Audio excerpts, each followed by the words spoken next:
नमस्कार साथियों, मैं डॉक्टर ज़हीर अब्बास। डायबिटीज़ पर हमारा ये दूसरा वीडियो है। दोस्तों, डायबिटीज़ एक नॉलेज और डिसिप्लिन की बीमारी है। इसमें आपको बीमारी को समझना ज़रूरी है। जितना आप बीमारी को समझ लोगे, उससे आपको ये क्लियर हो जाएगा कि डायबिटीज़ बिना दवाई से डायबिटीज़ को कंट्रोल किया जा सकता है या रिवर्स किया जा सकता है। दोस्तों, डायबिटीज़ एक ऐसी बीमारी है जिसको कभी ख़त्म नहीं किया जा सकता। या तो डायबिटीज़ को कंट्रोल किया जा सकता है या रिवर्स किया जा सकता है। क्योर कभी भी डायबिटीज़ को नहीं किया जा सकता है। लेकिन अगर आपको नॉलेज और डिसिप्लिन है तो आप डायबिटीज़ को रिवर्स कर सकते हैं। इसलिए डायबिटीज़ है क्या चीज़, डायबिटीज़ कैसे होती है, कौन सा अंग है जो डायबिटीज़ को कंट्रोल करता है, उस अंग को कैसे लंबे समय तक स्वस्थ रखा जा सकता है, उसके बारे में आपको नॉलेज होना ज़रूरी है। इसीलिए मैं ये ज़ीरो से आपको हर वीडियो चालू कर रहा हूँ अपना, ताकि आप उस बीमारी को ढंग से समझ पाएँ। क्योंकि किसी भी बीमारी को समझने के लिए स्टूडेंट बनना ज़रूरी है। स्टूडेंट बनकर ही आप उस चीज़ को समझ पाएंगे, ताकि किसी बीमारी में दवाइयाँ खाना ही उस बीमारी का समाधान नहीं है। उस बीमारी को आप समझिए तो काफ़ी हद तक उस बीमारी को बिना दवाइयों से कंट्रोल कर सकते हैं। दोस्तों, पिछले वीडियो में हमने जो डिस्कस किया था कि पेनक्रियाज के बारे में, अभी हम देखेंगे पेनक्रियाज की वास्तविक सिचुएशन क्या होती है और पेनक्रियाज की अंदर की संरचना क्या होती है। उसको डिसेक्शन किया जाए, उसको चीरा जाए तो अंदर से किस हिसाब से दिखता है पेनक्रियाज, उसके बारे में अपन विस्तृत चर्चा करेंगे। दोस्तों, जैसे कि मैंने आपको पहले बताया था कि ये आमाशय है हमारा, यह आमाशय और ये छोटी आंत है, उसके बीच में ये येलो कलर का जो पीले कलर की संरचना दिख रही है, ये पेनक्रियाज है। अब हम उसको सही तरह से देखें तो ये है, इस तरह से दिखाई देता है ये अंग। पेनक्रियाज की संरचना ऐसी दिखती है, टेडपोल के समान होता है।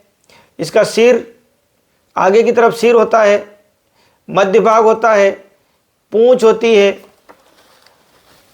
इस तरह से विभाजित होता है।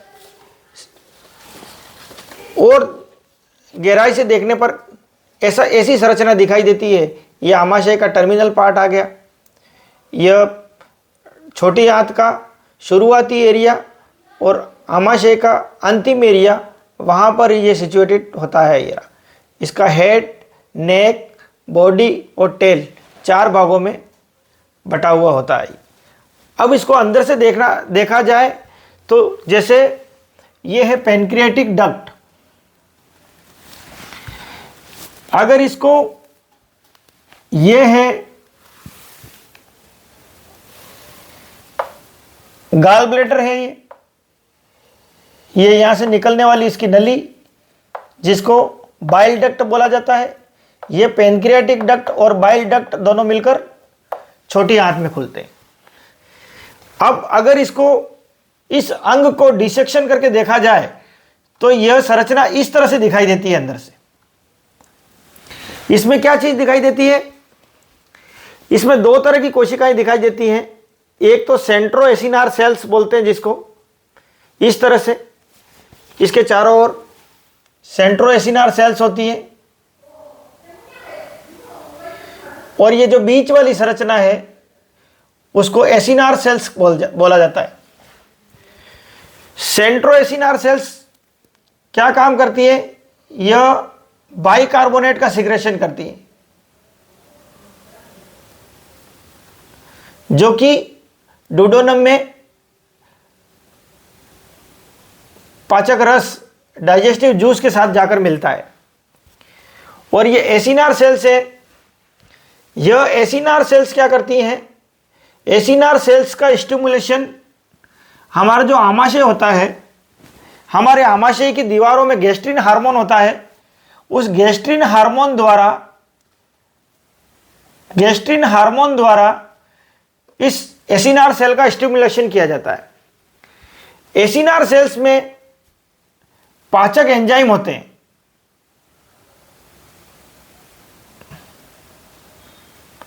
यह पाचक एंजाइम और बाइकार्बोनेट दोनों मिलकर डुओडेनम में पाचन का कार्य करते हैं, जैसे कार्बोहाइड्रेट, प्रोटीन, फैट का पाचन किया जाता है। अब इसी एसिनार सेल्स में बहुत सारी छोटी छोटी कोशिकाएं होती हैं, जिस कोशिकाओं के समूह होते हैं ये, उनको बोला जाता है आइसोलेट्स ऑफ लैंगरहैंस। लैंगरहैंस की कोशिकाएं होती हैं। यह पूरे पेनक्रियाज में लगभग 1 मिलियन के आसपास होती है, ये आइसोलेट्स ऑफ लैंगरहैंस। अब इसके अंदर एक आइसोलेट्स ऑफ लैंगरहैंस में 3000 एंडोक्राइन सेल्स होती हैं। यानी कि देखा जाए तो पेनक्रियाज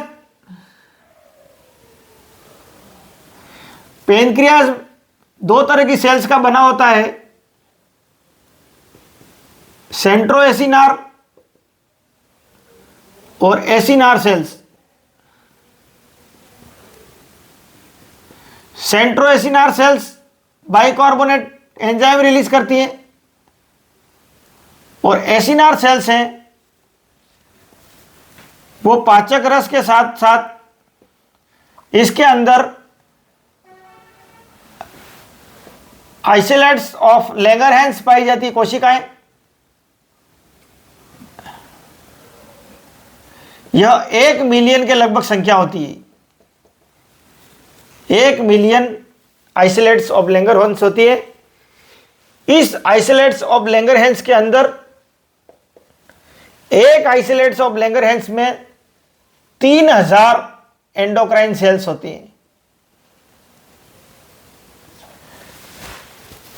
3000 एंडोक्राइन सेल्स कौन कौन सी होती हैं?